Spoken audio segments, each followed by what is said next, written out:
We owe them. Hello.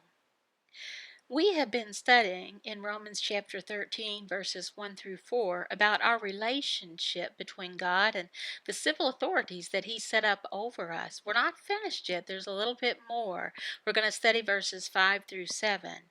Now, you and I are going to go through a quick review. First point, we must submit. We must submit to the authorities. And what does that mean? Well, it means that we are willing to put ourselves in a position that we are going to do what they say, as long as it's not in conflict with God's law. Let's look at verse 1. Let every person be subject to the governing authorities. Well, why did God set up these civil authorities? Well, they fight against evil people. That's why. Let's look at verse 3. For rulers are not a terror to good conduct, but to bad. These authorities, God set up these servants to protect us. Let's look at verse 4. For he is God's servant for your good. God's servants are also God's avengers. God uses them to use his wrath against those who do wrong. For he is the servant of God, an avenger who carries out God's wrath on the wrongdoer. These that God have set up in authority, they have power. They have, quote unquote, the sword. But if you do wrong, be afraid, for he does not bear the sword in vain. We should be afraid, so we will not do things that are wrong, like, for example, speeding. Another example is public drunkenness. There's also breaking into cars. All these things are against the law.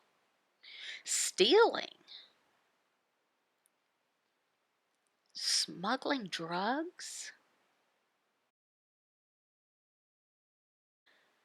just making trouble in neighborhoods. Also, physically harming another.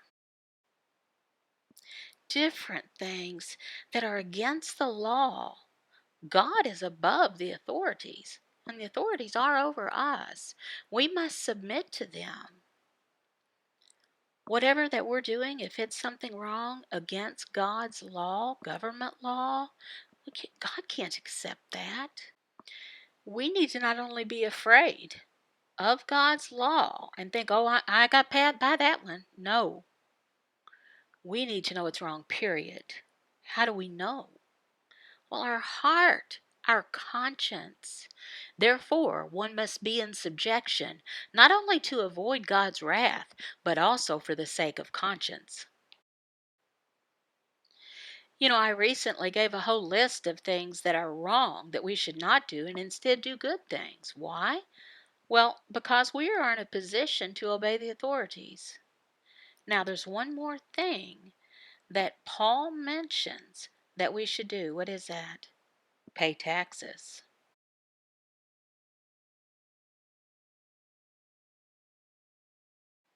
For because of this you also pay taxes.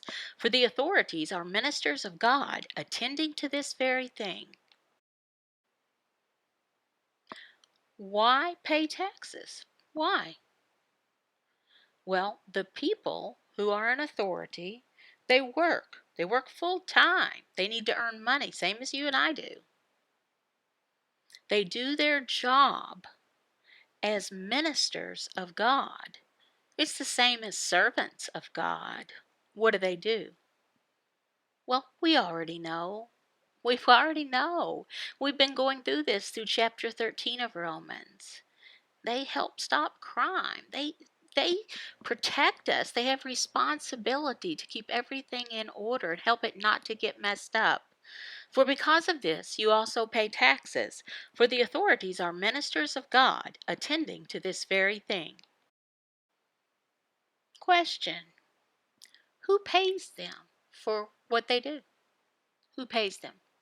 Us. We pay them taxes. We pay them revenue. That means for like money to get things done, things that are needed, tolls. We pay them honor. Most of what they do for us is good. Pay to all what is owed to them, taxes to whom taxes are owed, revenue to whom revenue is owed, respect to whom respect is owed, honor to whom honor is owed. It's true that we pay for some things that we do not support, like abortion. What are we going to do? Well, we have to pay our taxes anyway. But we can complain to the authorities. We can. We can tell them that they're wrong. We can don't have to support them. They believe in same-sex marriage. We do not. Various things. We can vote for the right person who's in authority, who wants to do good and right things and not wrong. We need to pay our taxes in full. We do. Long ago, Paul told the Christians in Rome they need to pay their taxes in full, even though their money may be going to Roman soldiers who were working to persecute Christians.